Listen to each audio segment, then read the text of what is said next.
అందరికీ నమస్కారం. మహాలయ పక్షాలు ఎప్పటి నుంచి ఎప్పటి వరకు మనం ఈ వీడియోలో తెలుసుకుందాము.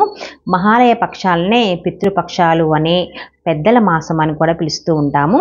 భాద్రపద మాసంలో వచ్చే పౌర్ణమి నుండి పితృపక్షం మనకి మొదలవుతుంది. ఈ 15 రోజుల పాటు కేవలం పితృదేవతలను సంతోషపెట్టేందుకే మనము అన్ని రకాల ప్రయత్నాలు అయితే చేసుకోవాలి. వారి ఆశీర్వాదాలు పొందడం కోసము వారి పేరు మీద అన్నదానం చేయడం చాలా ఉత్తమం అన్నమాట.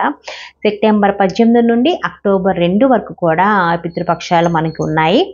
భాద్రపద అమావాస్యతో పితృపక్షం మనకి ముగుస్తుంది.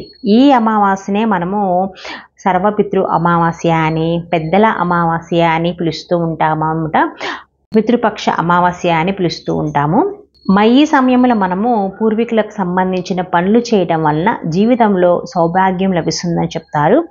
ఈ 15 రోజుల పాటు కేవలం మనము పెద్దవాళ్ళ కోసము తర్పణం, శ్రాద్ధం, కర్మ చేయడం వంటివి మాత్రమే చేస్తేనే పితృదేవతలు సంతోషిస్తారు.